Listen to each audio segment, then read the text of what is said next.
Descubre qué hay detrás de tu forma de comer y atrévete a vivir la vida que se te antoja.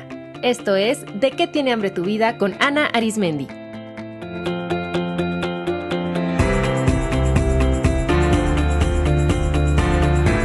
Este es el episodio 252, el método de las 3 R para la recuperación de la anorexia nerviosa, con Miriam Sánchez.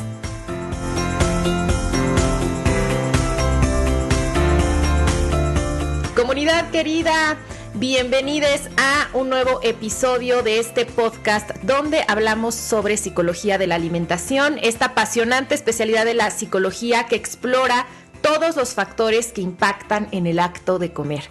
Yo soy Ana Arismendi, psicóloga y psicoterapeuta, directora del Instituto de Psicología de la Alimentación, y como siempre estoy feliz de compartir este espacio con ustedes. Hoy vamos a hablar de la anorexia nerviosa y de una metodología que apoya la recuperación total. Y para ello me acompaña mi querida colega Miriam Sánchez Manzanares, quien es doctora en psicología, profesora titular de universidad y coach de recuperación en trastornos alimentarios, formada en The Caroline Costin Institute. Miriam acompaña y guía a personas adultas a recuperarse de un trastorno alimentario o de una relación desordenada con la comida, el cuerpo y el ejercicio. Asimismo, asesora a sus seres queridos y se coordina con otros profesionales del equipo de apoyo de la persona afectada. Además, divulga en redes sociales y en su blog con el fin de concienciar sobre los trastornos alimentarios y desmitificar prejuicios persistentes, y es activista en pro de la desmantelación de la cultura de la dieta y la gordofobia desde un enfoque no dieta y salud en todas las tallas. Ha traducido en español las 2 guías de recuperación de Tabitha Farrar y colabora con Proyecto Princesas y con la comunidad online @SomosHeis. Que disfruten la entrevista. Hola Miriam, bienvenida al podcast. Muchas gracias por acompañarnos. Hola Ana, es un placer para mí estar contigo aquí en este podcast, que es uno de mis favoritos sin duda y no me pierdo ningún capítulo, así que gracias por tu invitación. Miriam, hoy vamos a hablar del método rehabilitación, reprogramación y recuperación, conocido como el método de las 3 R, creado por Tabitha Farrar y que está diseñado para apoyar a los adultos a recuperarse de anorexia nervosa. Desde hace unos años tú te has dedicado a divulgar este método y eres la traductora de los libros al castellano. Así es que, para comenzar, quiero pedirte que nos hables sobre qué es la anorexia nerviosa y cuáles son sus principales signos y síntomas. Muy bien, Ana. Pues mira, la anorexia nerviosa es un trastorno de la conducta alimentaria que se caracteriza fundamentalmente por la restricción, ¿vale? Por conductas restrictivas alimentarias que tienden a controlar o reducir el peso corporal. Junto con eso hay todo un conjunto de conductas que también pueden irse manifestando a lo largo del tiempo y que lo que intentan de nuevo es reducir o mantener el peso corporal para que no suba, ¿no? A partir de aquí, pues se pueden dar muchas otras conductas, ¿no? Desde conductas de compensación, en el que la persona a lo mejor quiere anular lo que ha ingerido, utilizando el ejercicio, utilizando la actividad física que se puede volver compulsiva. Puede haber conductas purgativas, en algunos casos también, ahora veremos, porque yo te voy a hablar, Ana, de la definición un poco de cómo entiendo yo y entendemos muchos psicólogos la anorexia, que la definimos sobre todo en términos de comportamientos, patrones de pensamiento y emociones, y luego hablamos del DSM, ¿vale? Perfecto. Entonces, conductas purgativas también se pueden dar en una anorexia que en el DSM se llama anorexia de tipo purgativo, como por ejemplo el vómito autoinducido, el consumo de laxantes, el consumo de diuréticos. Todo ello ha encaminado también a reducir o a eliminar, a expulsar la comida que se ha ingerido, ¿no? Por algo que se caracteriza la anorexia, pero esto es algo que también lo une a otros trastornos de alimentación, como por ejemplo la bulimia nerviosa, es por un miedo, y esto sería a nivel emocional, ¿no? Esto, claro, no se ve, pero está ahí, condiciona la conducta de la persona, un miedo muy potente, casi nivel pánico, a subir de peso, ¿vale? A la gordura en general. Entonces, hay algunas personas que lo confunden y dicen, no, es miedo a la comida. En realidad no es miedo a la comida, sino a las consecuencias de esa comida, ¿no? Porque, de hecho, yo siempre digo, bueno, imagínate que la comida no tuviera calorías, ¿la comerías? ¿No? Entonces, el miedo realmente es el miedo a engordar, a subir de peso, ¿no? Uh-huh. Luego, también se observa, y esto es algo común también, porque al final a mí no me gusta mucho utilizar etiquetas estancas, ya que se comparten muchas dimensiones a través de los distintos trastornos de alimentación, ¿no? De hecho, hay una revisión de muchos estudios que se publicó en febrero de 2020. Y los autores, está publicada en The Eating Disorder Journal, los autores lo plantean ya, ¿no? Diciendo es que las manifestaciones de los trastornos alimentarios cada vez son constelaciones de síntomas más heterogéneas y más dinámicas en el tiempo, ¿no? Y muchas veces van mimetizando también las tendencias y las modas que hay en la sociedad, porque están muy conectados también con la cultura de la dieta, ¿no? En la que vivimos. Entonces, Esto que dices, perdón Miriam que te interrumpa, es que creo que esto que dices es muy importante porque hay como muchos estereotipos alrededor de la anorexia. O sea, está esta idea de que la anorexia solo se da en mujeres jóvenes de nivel socioeconómico alto, blancas. Y ahora con lo que estás diciendo, pues nos estamos dando cuenta en los estudios, en la estadística, que esto no es así, que esto se puede presentar en diferentes momentos del ciclo de la vida, es decir, en diferentes edades, en diferentes contextos socioeconómicos, que se puede presentar no solamente en personas que viven en cuerpo de mujer, sino también en personas que habitan en cuerpos de hombre, y que también no corresponde a una sola etnia o a una sola raza, ¿cierto? Totalmente, totalmente, Ana. De hecho, en esta revisión que te digo yo, muy reciente de 2020, apuntan todas estas características que dices, porque estos estereotipos, por mucho que, por ejemplo, tú te vas al DSM, que bueno, pues si la comunidad no lo conoce, es el manual diagnóstico de trastornos mentales, que está desarrollado por la Asociación Americana de Psiquiatría, y es el que el colectivo médico utiliza para hacer diagnósticos, ¿no?, de trastornos de la conducta alimentaria. Entonces, en el diagnóstico de una anorexia nerviosa no aparece en absoluto ya ninguna referencia ni a origen étnico, ni a orientación sexual, ni a orientación de género, pero sin embargo todavía, tanto en el público general como en muchos profesionales de la salud, existen estos prejuicios, estos estereotipos, y eso impide que se haga un diagnóstico adecuado, ¿no? O sea, porque un problema que tenemos en el ámbito de la detección incluso precoz de los trastornos alimentarios, son precisamente esos estereotipos. Hay mucho infradiagnóstico. O sea, de hecho se calcula, Ana, que solo el 30%, entre el 28 y 30% de las personas que tienen un TCA están realmente diagnosticadas. Y una parte del problema viene precisamente de esos estereotipos, ¿no? Y uno de los estereotipos más importantes que hay, que más afectan al diagnóstico y también al tratamiento, tiene que ver precisamente con el tamaño corporal, con el peso, ¿no? Está muy relacionado con el tema de la gordofobia y el estigma de peso.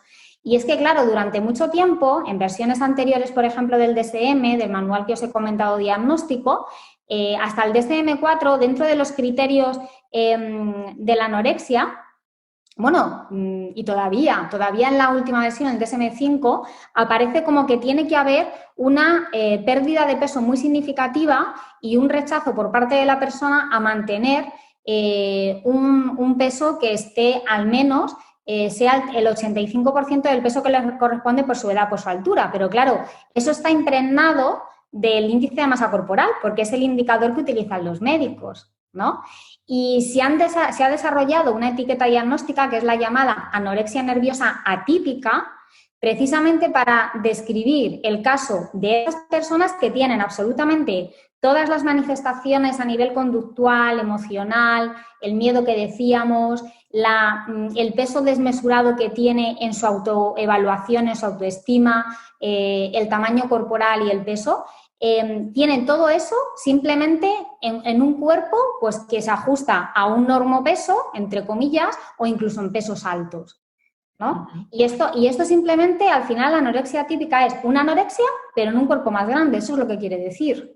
Y claro, hay médicos y profesionales que cuando ven estas presentaciones de una anorexia, erran, o sea, cometen errores en el diagnóstico. Y a partir de aquí, claro, si no se diagnostica, imagínate luego todas las consecuencias que tiene a nivel del tratamiento y la intervención, ¿no? Claro, y aquí es donde se hace evidente otra vez lo peligroso que es el sesgo y el estigma del peso y lo peligroso que es hacer una medicina, una psiquiatría, una psicología o una nutrición pesocéntrica, porque entonces estamos errando en los diagnósticos y con eso pues le estamos negando a las personas el acceso a un tratamiento y que en el caso de los trastornos de la conducta alimentaria, como de muchas otras condiciones de salud, eso es gravísimo porque pues, son trastornos que van evolucionando en el tiempo y que mientras más nos tardemos en hacer una intervención, pues más complicaciones de salud se pueden presentar. Sí, totalmente, Ana. Desde luego la detección precoz es fundamental, pero claro, si tenemos estos estereotipos y estas ideas equivocadas de cuándo hay un trastorno alimentario y no lo hay, pues es difícil, ¿no?, hacer esa detección precoz y, por lo tanto, una intervención pronta, ¿no?, una pronta intervención. De hecho, mira, quería ponerte otro ejemplo para que veas cómo va evolucionando el tema del DSM, ¿no?, de los diagnósticos. En la penúltima versión del DSM se incluía como un criterio diagnóstico de la anorexia la presencia de amenorrea. Uh-huh. Es decir, para la comunidad, decir que la amenorrea es la pérdida del ciclo menstrual, ¿no?, en el caso de las mujeres. Claro, esto fue muy criticado porque si tú incluyes esto como un criterio diagnóstico, estás dejando fuera a los hombres. Claro. ¿Vale? Entonces, eso se corrigió, la Asociación de Psiquiatría Americana rectificó y ya ha eliminado ese criterio. Primero porque hay hombres que, por supuesto, como tú has dicho, Ana, presentan trastornos alimentarios también, anorexia y otras manifestaciones. Y segundo, porque hay muchos casos de mujeres también que tienen anorexia y que no llegan a perder nunca los ciclos menstruales. ¿Vale? Pueden tener alteraciones en el ciclo menstrual, pueden tener pérdidas unos meses, luego les vienen con bajo todavía estando por debajo de su peso natural, o sea que no es un criterio definitivo, ¿no? Y esto antes sí que se incluía y se ha cambiado, ¿no? Entonces un poco lanzar también a la comunidad el mensaje de que las etiquetas diagnósticas, bueno, pues yo entiendo que a veces son necesarias por temas de seguros médicos y demás, pero en realidad a veces... Yo siempre digo que a veces hacen más daño que beneficio, ¿no? Por lo menos para el público general y para las personas afectadas de trastornos alimentarios. Porque cuando te ponen sobre todo una etiqueta diagnóstica y estamos hablando de una enfermedad mental, pues te ponen también un estigma con ello. Claro. Y claro, un estigma que además la enfermedad mental pues está rodeada, de nuevo volvemos al tema de los prejuicios, de las falsas creencias y no solamente eso, sino también... Bueno, pues hay algo que en psicología, seguro que conoces, Ana, es la profecía autocumplida, ¿no? Uh-huh. Entonces, claro, cuando una persona te pone la etiqueta de anorexia nerviosa y existe por ahí este mito, ¿no?, de que la anorexia nunca se cura, que una recuperación completa no es posible, que es una condición con la que la persona tiene que vivir toda su vida y lo único que puede hacer es pues, reducir un poco los síntomas y ya está, ¿no? Que te pongan esta etiqueta... Si tú asumes estas expectativas y estas creencias, ¿cuánto te limita esto, ¿no?, a de verdad luchar por una recuperación real y definitiva? Si interiorizas estas creencias, pues al final puede ser que no llegas a recuperarte, pero no porque la recuperación no sea posible, sino porque tú no crees en ella, ¿no? Claro, y además eso lleva también de pronto a etiquetar y discriminar a muchas personas, como de pronto se ha pues mal utilizado y vulgarizado el término, ¿no? De pronto de decir, bueno, es que ella parece anoréxica o te ves como una anoréxica, ¿no? Utilizando esto de manera también peyorativa. Entonces, claro que de pronto recibir este diagnóstico puede ser algo muy fuerte y como dices que incluso puede estar bloqueando la recuperación y te agradezco mucho por decir esto porque yo también 100% lo creo, que la recuperación total es posible, que no es nada más algo que voy a tener que como que medio manejar toda mi vida. Yo también creo que la recuperación es posible, pero un punto central es que la persona, y bueno, qué mejor que todos sus allegados, sus familiares y los profesionales que le están acompañando crean esto de raíz. Sí, totalmente. A ver, yo siempre digo, y ahora cuando hablemos del método de las 3 R's, hablaremos de la última R, que ya la adelanto, quiere decir recuperación total, ¿no? Y esto hay que destacarlo precisamente por eso, porque durante muchos años, y por desgracia mucha gente sigue pensando que de una anorexia como de otros TCAs no se sale. Y esto es una losa, no solo para la persona que lo padece, sino que, como tú dices, Ana, también para su entorno. O sea, cuando tú recibes un diagnóstico de este tipo, también lo recibe tu familia. Y tu familia va a tener que acompañarte en el proceso. Y si piensa que no vas a salir de ahí, pues no se va a esforzar igual, no te va a dar el mismo acompañamiento, ¿no? Y además, ¿cómo se siente eso también, ¿no? De desesperanza, de motivación, con lo cual es fundamental lanzar este mensaje. Y como siempre digo, esto no es una idea ilusa, o sea, no estamos diciendo la recuperación total existe y ya está, ¿no? Porque somos unas naïfs, ¿no? O somos muy inocentes, no, sino que lo decimos porque pensamos que realmente las personas que están sufriendo los TCAs son los protagonistas de su historia. O sea, no es nomás decir, bueno, pues la recuperación total existe y ya está, y si tienes un buen equipo de tratamiento multidisciplinar, eres privilegiada y lo tienes, pues entonces vas a conseguir recuperarte. No, ni siquiera teniendo un equipo multiprofesional súper competente y de los mejores del mundo, es suficiente. O sea, yo siempre digo a mis acompañadas que lo más importante para recuperarse es su determinación y su compromiso de salir adelante. Pero claro, para eso tienes que creer en ti y en la posibilidad de que la recuperación también es para ti. No es solamente algo que han conseguido pues 3 o 4, ¿no? Yo recuerdo que cuando yo lo digo salir del armario, Ana, es decir, cuando yo revelé que había sufrido un trastorno de alimentación durante muchos años y que me había recuperado,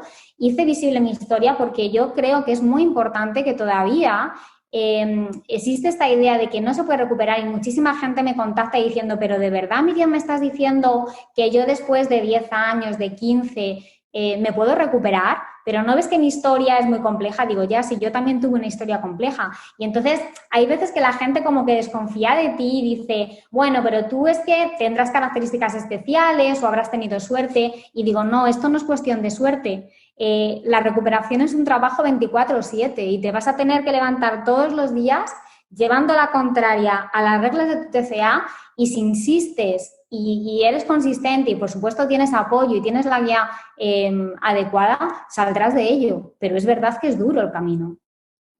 Miriam, te agradezco muchísimo que compartas tu vivencia personal con la comunidad, porque creo que eso también dota de mucha potencia esto que estamos diciendo, ¿no? Como dices, no nada más lo decimos porque somos optimistas, ¿no? Sino lo decimos, número uno, porque hay evidencia clínica, ¿no? De esto, y además me encanta que tú compartas tu propia vivencia personal de que es posible esta recuperación.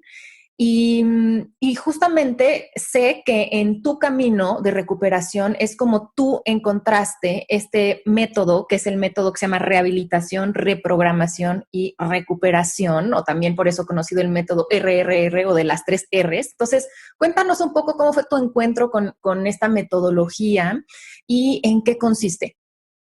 Sí, Ana, pues mira, yo había alcanzado un punto en mi recuperación que se denomina como cuasi recuperación o falsa recuperación o recuperación parcial, ¿no? ¿Qué quiere decir esto? Pues a ver, quiere decir que yo llevaba una vida aparentemente normal, yo era funcional en muchas áreas, o sea, estaba casada, tenía un hijo, tenía un buen trabajo, era independiente, ¿vale? Yo había superado, digamos, la mayor parte, si no todas, de mis conductas desordenadas, ¿no? Sin embargo, mis patrones de pensamiento todavía giraban en torno a lo que comeré, no comeré, si esto está bien, juzgar los alimentos. Yo tenía todavía demasiado foco puesto en mi cuerpo, yo todavía no aceptaba mi cuerpo como era naturalmente, yo todavía tenía algunos rituales, yo todavía tenía algunas obsesiones. Entonces, claro, yo me di cuenta que no estaba totalmente recuperada. Y realmente debo decir que no me levanté un día y me di cuenta, sino que esto me lo hizo ver mi entorno. Por eso yo siempre pongo en valor el que la gente no reprima, digamos, no deje de decir a la persona que está con un trastorno de alimentación sin juicios, pero decir la verdad, porque muchas veces caemos en esta trampa de la cuasi recuperación y no nos damos cuenta de que no estamos 100% bien, ¿no? Y yo debo agradecer aquí el papel de mi marido, que claro, al final son las personas que conviven contigo, y él mismo me dijo, ¿tú crees que de verdad estás recuperada si el hecho de, por ejemplo, ir de vacaciones nos cuesta un mundo?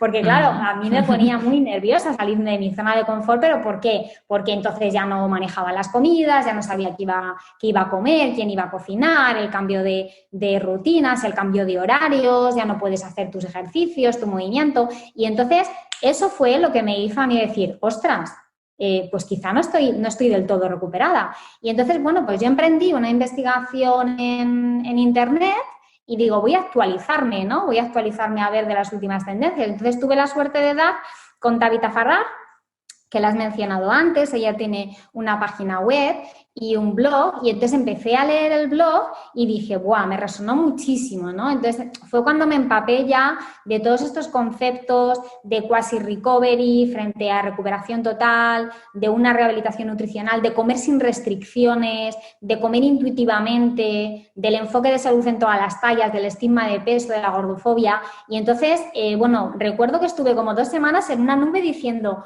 ¿cómo esto no lo sabía yo antes?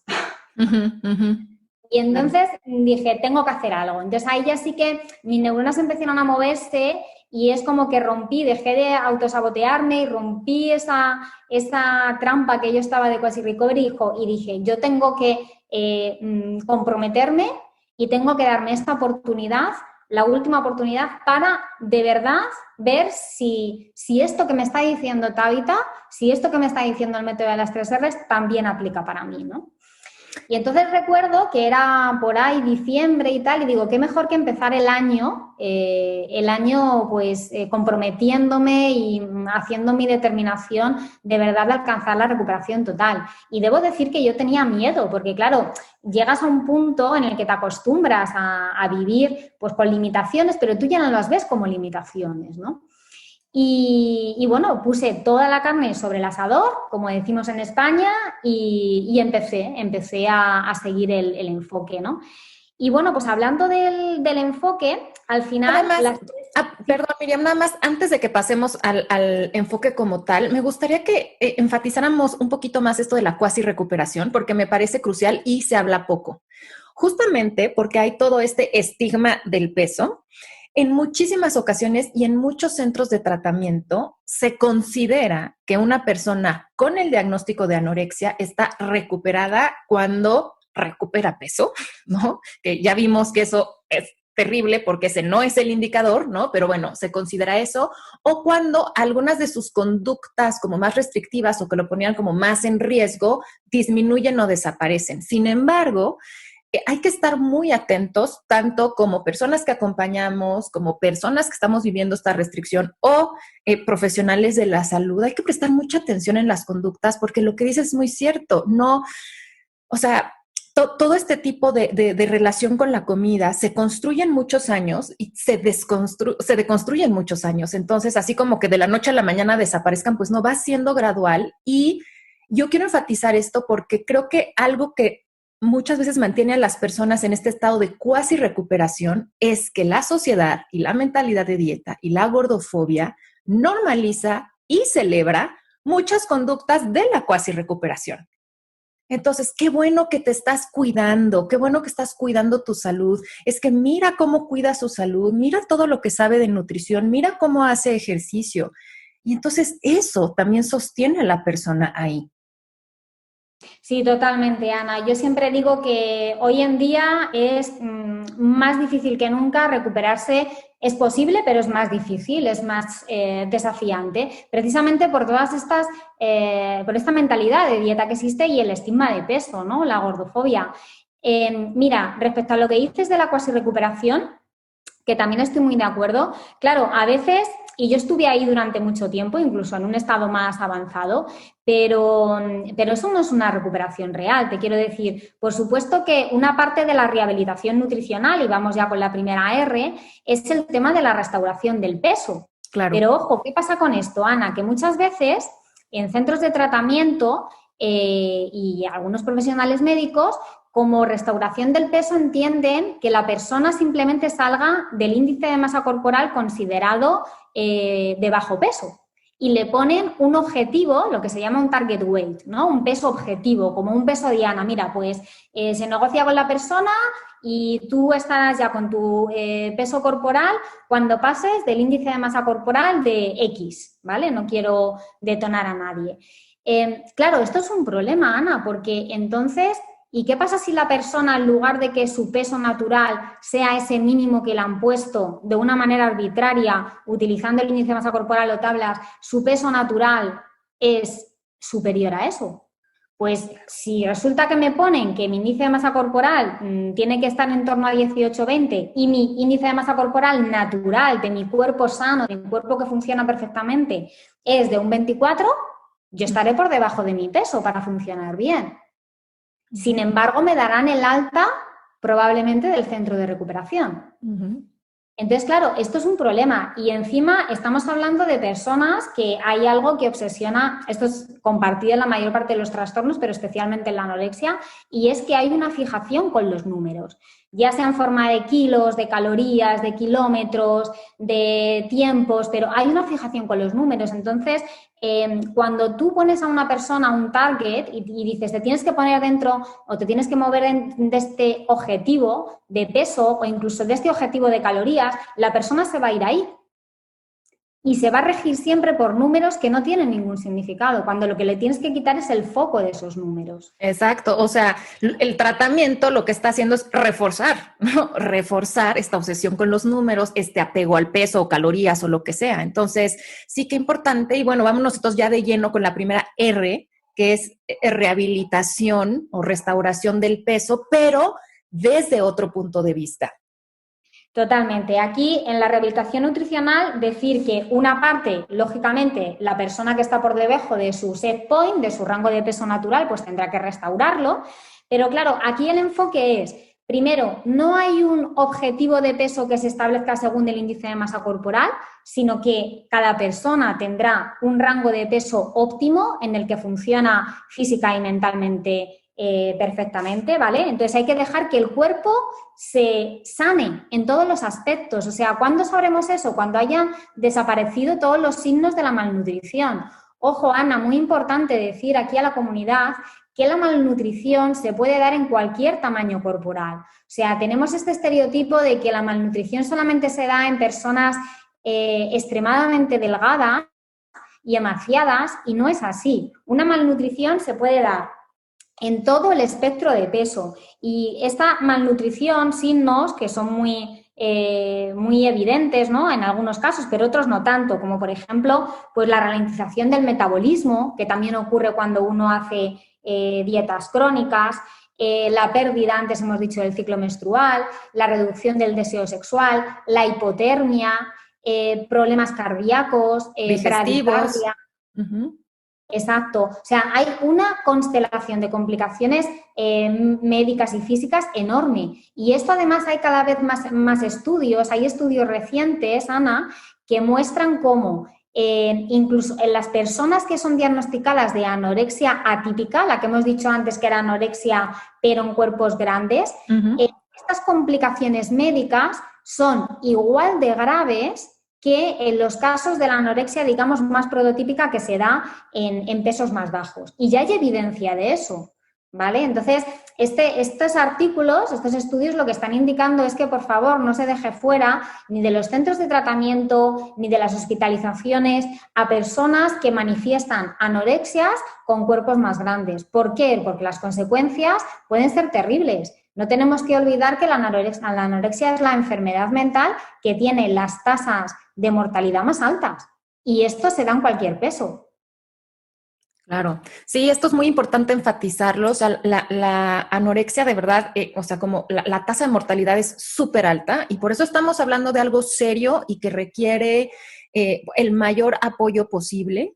Y con esto que dices, fíjense comunidad, o sea, que cuando hablamos de restauración del peso y restauración de la nutrición apropiada del cuerpo, vean cómo estamos quitando el centro de nada más un número en la báscula y estamos poniendo a otros indicadores que son realmente los indicadores de salud, los indicadores hormonales, como decía Miriam, cómo están funcionando los diferentes órganos del cuerpo, funcionamiento del metabolismo, cómo está la absorción de nutrientes, cómo está en el caso de las mujeres el ciclo menstrual, pero también en los casos de los hombres esto afecta también en sus hormonas y también en su fertilidad y es importante también medirlo. Entonces, esta restauración del, digamos, de la salud física es sin el acento al peso. Sí, completamente. Así es desde este enfoque de las 3R, Ana. Y quería además destacar otra cuestión, y es que aquí la aproximación a la alimentación, a la normalización, digamos, de la relación con la comida, es diferente en el sentido de que lo que se busca es que la persona coma sin restricciones. En este caso, estamos más en la línea con el principio de alimentación de Hayes, ¿no?, de salud en todas las tallas, de que la comida debería ser flexible, equilibrada, nutritiva, pero adaptada a las necesidades y gustos de la persona, adaptada a su cultura, ¿vale? Entonces, esto lo que se está buscando es sobre todo conseguir que la persona con anorexia, que no os podéis imaginar la cantidad de reglas, de normas en torno a la alimentación que tiene, pero no solamente afectan, por ejemplo, pues a la cantidad o a las calorías que puede tomar o a los macros y los micros, sino que pueden afectar también al contexto donde come, ¿no? Por ejemplo, que no puede comer acompañado, come solo, que solo puede comer a determinadas horas del día, que no puede comer fuera de casa, que no puede comer nada que haya cocinado otra persona. O sea que la constelación de normas y reglas que nos podemos encontrar es amplísima y lo que se busca desde el enfoque RRR es que realmente la persona consiga volver a tener una relación totalmente intuitiva, flexible, balanceada con la alimentación y que no esté regida por reglas, sino que esté regida realmente por señales internas, por desaciación, de hambre, de apetito y por conexión. Pero claro, te puedes imaginar, Ana, que hasta que llegamos ahí, pues es un proceso largo, ¿no? No es un día, no se consigue de un día para otro, empezando porque una de las complicaciones o efectos físicos, digamos, de la malnutrición y de la restricción que acompaña a la anorexia es precisamente que están alteradas las sensaciones físicas y hormonales, ¿no? De hambre, saciedad y apetito. Entonces, todo eso se tiene que ir restableciendo poco a poco con una adecuada nutrición y con un adecuado acompañamiento en el que se van trabajando las dos áreas, la parte nutricional y la parte mental. Y compártenos como cuáles serían algunas estrategias específicas de esta primera R. Es decir, cómo se sugiere en lo práctico volver a restablecer esta salud nutricional. Pues mira, Ana, una de las herramientas con las que yo trabajo es empezar evaluando, identificando cuáles son esas reglas o restricciones en torno a la comida, a la alimentación que la persona tiene, ¿vale? Entonces yo siempre digo, mira, esto es como una cebolla, no pretendas que el primer día que empecemos a trabajar en identificar estas reglas te salgan todas, ¿vale? Porque muchas de ellas ya están muy automatizadas, ¿no? Entonces la gente se sorprende porque a lo mejor el primer día tímidamente empiezan con una lista de 5 o 10 y dicen, bueno, Miriam, si no tengo tantas, y luego resulta que seguimos trabajando y van saliendo las otras capas de la cebolla, ¿no? Y al final podemos terminar con listas, por eso digo que son amplísimas, donde la persona se sorprende y dice, madre mía, si es que realmente yo tenía una lista de lo que se llama las comidas seguras, aquellas que no generan ansiedad y que la persona, bueno, puede comer sin mucha complicación, generalmente suele correlacionar con alimentos que son menos densamente calóricos o energéticos, ¿no? Como frutas, verduras y demás. Y claro, dice, no, es que lo que me sorprende es que comía realmente, mi alimentación se basaba en combinaciones de 10 alimentos, no más, ¿no? Entonces, se dan cuenta del grado de ritualización y restricción que tienen en torno a la alimentación. Entonces, ese es un primer paso, identificarlo y luego ir introduciéndolo progresivamente haciendo exposición gradual. Al final, lo que estamos haciendo es una exposición con prevención de respuesta, ¿no? porque claro, como decía antes, en la anorexia hay un miedo muy potente, visceral casi, a engordar, a subir de peso, que se transfiere lógicamente a la comida. O sea, uno deja, por ejemplo, de comer bollos, de comer donas, de comer chocolate. ¿Por qué? Porque tiene en la cabeza, tiene la idea de que tiene muchas calorías y lo que tiene muchas calorías, entonces engorda. Entonces, bueno, todo ese es el pensamiento desordenado que está en la cabeza, ¿no? Y por eso realmente tú dejas de comer esas donas, ¿no? Entonces, hay que irlo introduciendo progresivamente, respetando dentro de unos límites la ventana de tolerancia, digamos, de la persona, e ir ampliando esa variedad de comidas y, por supuesto, la cantidad también para que llegue a suplir sus requerimientos energéticos y nutricionales, ¿no? Exacto. Y justamente, como tú bien dices, como esto viene lleno de ideas, ya de patrones conductuales, también es muy importante, y eso me gusta mucho también de esta metodología, que hace muchísimo trabajo de reprogramación neuronal, que es la segunda R. Cuéntanos. Sí, claro, la reprogramación neuronal se basa en el principio básico y en el hallazgo científico, ¿no?, de la neuroplasticidad. Es decir, ya hay muchos estudios neurocientíficos, Ana, que han demostrado que el tejido neuronal que tenemos en el cerebro humano, ¿no?, realmente nunca deja de aprender, ¿no? Es decir, siempre se pueden estar generando nuevas conexiones neuronales. Hace años se pensaba que llegada a una determinada edad adulta, el cerebro ya estaba demasiado maduro y entonces no se creaban nuevas conexiones neuronales, eso era muy difícil.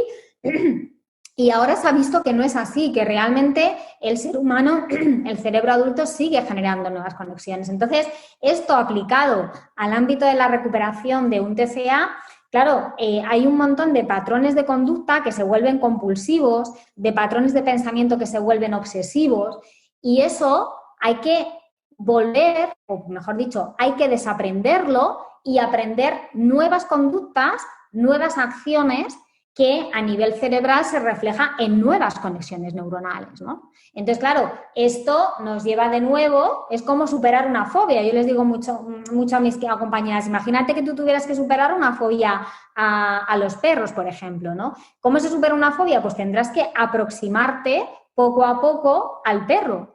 Al principio pues será con un perro de peluche o con una imagen o con el sonido del ladrido, luego poco a poco lo acariciarás, pues con las comidas o con las situaciones que te han generado miedo y que vamos identificando poco a poco, hay que hacer igual, ¿no? Y entonces así, con esa aproximación, esa exposición y por supuesto con herramientas de apoyo a nivel de gestión emocional y gestión de pensamientos, la persona va poco a poco reduciendo sus niveles de miedo, ¿no?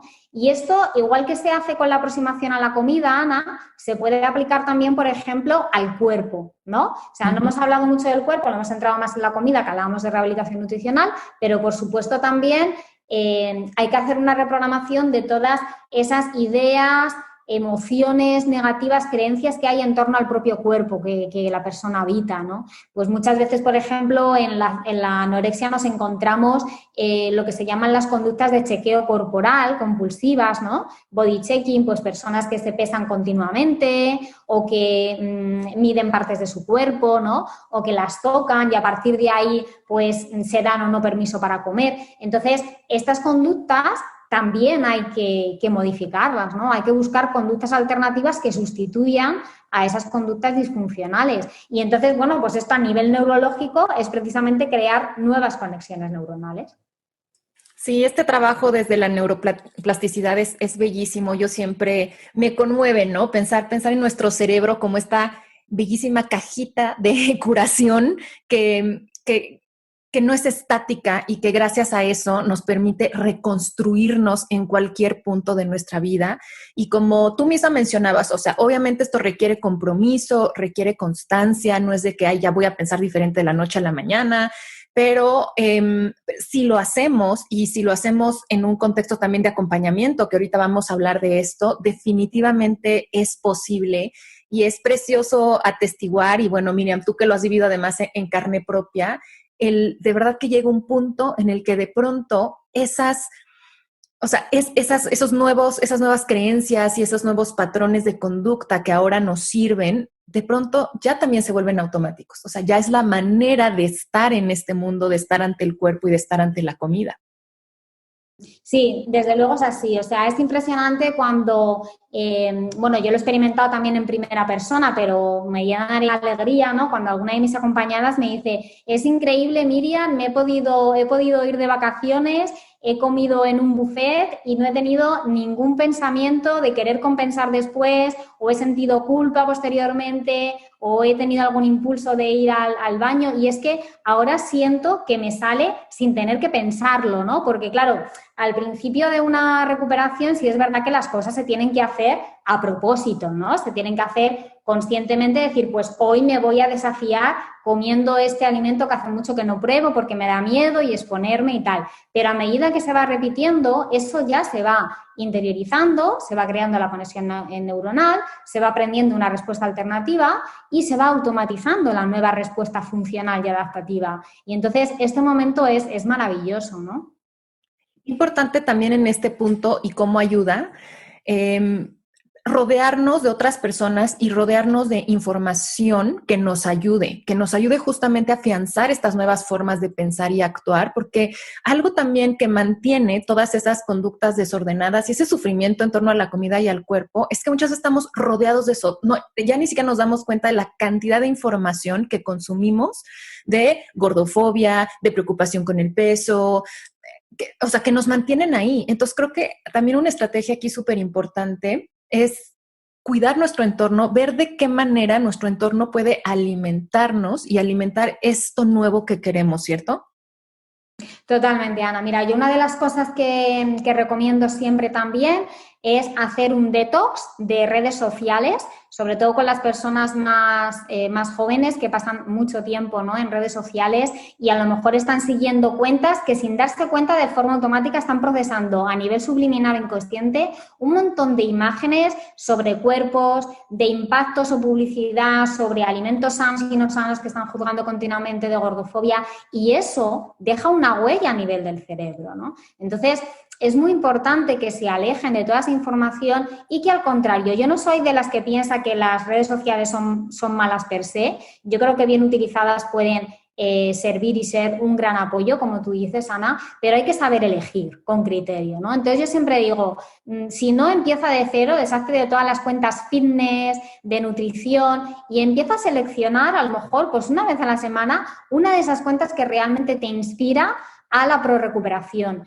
¿Te inspira? O si no, fíjate, Ana, a veces les digo, ni siquiera que sean de recuperación, también me gustaría que empezaras a buscar cuentas o que empezaras a leer libros que sin ser de recuperación te alimenten el alma, ¿no? O sea, porque hemos hablado de recuperación física del cuerpo, de recuperación mental, del cerebro, de la mente, de las emociones y pensamientos, pero qué importante también para una recuperación sólida a largo plazo, Ana, es también el tema del quién soy yo, de la identidad y del alma. Me parecen cuestiones muy importantes porque sobre todo en personas que llevan muchos años ya con trastornos alimentarios hay una sobreidentificación con el trastorno y muchas personas me dicen, pero es que Miriam, yo no sé quién soy sin mi trastorno, ¿no? Claro. Y de hecho, se vive, o se puede vivir todo un proceso de duelo. Es decir, aunque una parte de nosotros quiere deshacerse del trastorno y entiende las consecuencias, claro que otra parte, pues el trastorno y todas esas conductas han sido recursos en algún punto, han sido compañeros por tantos años, se ha vivido tanto así que también asusta el, bueno, ¿y ahora qué? Yo no sé vivir de otra forma. Y qué importante también reconocer esta parte de dar un espacio para eso y dar un espacio para llenar de vida ese lugar que ocupaban todas estas conductas, porque como tú lo decías, las conductas de chequeo corporal, los pensamientos repetitivos, todo el tiempo que se invierte en el control de la comida, el cumplir reglas, ocupan tanto tiempo y tanto espacio de la vida de la persona que no dejan lugar para otras cosas. Entonces, qué importante ofrecerle a las personas, bueno, y ahora, ¿con qué quieres ocupar ese espacio? ¿Con qué te vas a nutrir ahora? Vamos a devolverle vida. Y sí es cierto, creo que también una característica de la anorexia es esta profunda desconexión con el placer, incluso este miedo al placer, a sentir placer. Entonces, empezar a integrar el placer de muchas fuentes en la vida es algo súper importante. Y bueno, creo que ya estamos entrando en el terreno de la tercera R, que es recuperación total. Sí, Ana, completamente. Bueno, de alguna forma hemos dado pinceladas hacia esta recuperación total, ¿no? Porque al final es el trabajo de cuerpo, a mí siempre me gusta llamarlo así, ¿no? Es el trabajo de cuerpo, rehabilitación nutricional completa, llegar al rango de peso natural que en tu cuerpo y tu mente funcionan de forma óptima, no el que dice una tabla o un índice de masa corporal, ¿vale? Comer sin restricciones. Luego está el trabajo de la mente, de deshacerte de esos patrones de pensamiento disfuncionales, de aprender a regular y manejar mejor las emociones, ¿no? Relacionadas con la alimentación, el cuerpo, deshacerte, por supuesto, de las conductas del TCA y reemplazarlas por otras funcionales. Y por último, para mí ya la coletilla o como la gota que colma el vaso de la recuperación sería este trabajo de identidad, de conexión con tus valores, de reconstruir tú quién eres al margen del trastorno, ¿no? Que a lo mejor te acompaña mucho tiempo, de llenar tu vida, nutrirla con sentido, con significado, de encontrar algo que te llene. A mí eso me parece que estos tres elementos son fundamentales. Entonces, en una recuperación total, más allá de superar estos síntomas, conductas, signos más evidentes y los patrones de pensamiento y emoción, Ana, me parece que es muy importante que lo definamos, que se empieza a definir como un estado mental. Es decir, yo creo que aquí durante mucho tiempo y la literatura, hay un debate abierto en este momento en la literatura científica, en plan que no se ponen de acuerdo con qué es una recuperación, porque como tú dices, durante muchos años una recuperación de anorexia era solamente la física de restauración del peso, ¿no? Y ahora se dan cuenta que eso es insuficiente. ¿Por qué? Porque dicen, hay muchas recaídas. Claro, pero es que no es que haya recaídas, es que no había una recuperación real. Porque Claro. hay una recuperación total, la tasa de recaídas directamente es muy baja o inexistente, porque no tienes por qué recaer nunca. El problema es que se estaban clasificando personas como recuperadas cuando realmente no ha habido una recuperación real. Simplemente han dicho recuperada porque tienes tu peso, tienes un normopeso, ¿vale? Entonces, en una recuperación total digo y reclamo lo del estado mental porque es vivir libre de restricciones, de reglas, libertad. O sea, para mí la palabra libertad en una recuperación total es fundamental, porque si por algo se caracteriza el TCA, y creo que ahora estos son todos los TCA, es que son jaulas, te meten en jaulas. No puedes hacer esto, no puedes ir a este sitio, no puedes viajar, no puedes exponer tu cuerpo en una piscina, te afectan las relaciones íntimas, relaciones de pareja, sexuales, amistades. Hace tu mundo pequeño, pequeño, pequeño. Y a medida que tú te vas recuperando, tu mundo se amplía. Y no quiere decir que sea un mundo perfecto, porque eso no existe, ¿no? Ni es un camino de rosas, pero desde luego ahora ya eres tú, eres la esencia de quién eres tú, te reencuentras contigo mismo y ya tu vida será mejor o peor, pero desde luego eliges desde la libertad que cualquier persona puede tener sin tener un TCA, ¿no? Hermoso, ser tú, ser quien realmente eres, haciendo lo que realmente gozas, involucrándote con quien te hace crecer, qué maravilla. Y sí, creo que debemos de empezar a construir tanto tratamientos como ideas de que esa es la meta a la que hay que llegar, ¿no? Eso es lo central. De hecho, estamos haciendo toda la restauración del peso y el trabajo con las creencias, etcétera, porque queremos llegar ahí. Y eso es importante, que una persona viva en plenitud y, como tú dices, libre. Querida Miriam, sé que hay muchísimo que hablar sobre esta metodología que de verdad es apasionante y te agradezco mucho que nos hayas dado esta completísima introducción. Cuéntanos, por favor, sobre la bibliografía que existe y que además tú eres la traductora en castellano, y también platícanos sobre dónde la comunidad puede conectarte, porque sí me gustaría aquí también decir que es súper útil leer los libros y las cuentas de redes sociales, pero que se potencializa muchísimo este trabajo si hay un acompañamiento profesional como el que tú ofreces.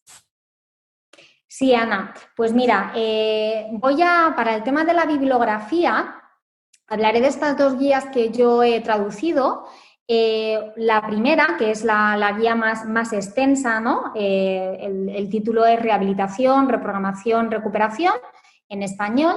Y es un libro donde es una guía práctica. O sea, aquí la gente sobre todo puede encontrar evidencia, porque la mayor parte, bueno, toda la guía está referenciada y hay referencias a otros estudios clave. Pues, por ejemplo, no hemos hablado aquí, pero yo nunca me cansaré de repetir como un must, es decir, como una lectura obligada, el experimento de Minnesota de los años 50 y 60, que yo se lo recomendaría a todos los médicos, ¿no? Para que se vea todos los efectos enormes que tiene la restricción y la malnutrición, y esas personas que participan en el estudio no tenían un TCA ni una anorexia, ¿no? Y sin embargo tenían efectos a nivel psicológico, conductual y físico, ¿no?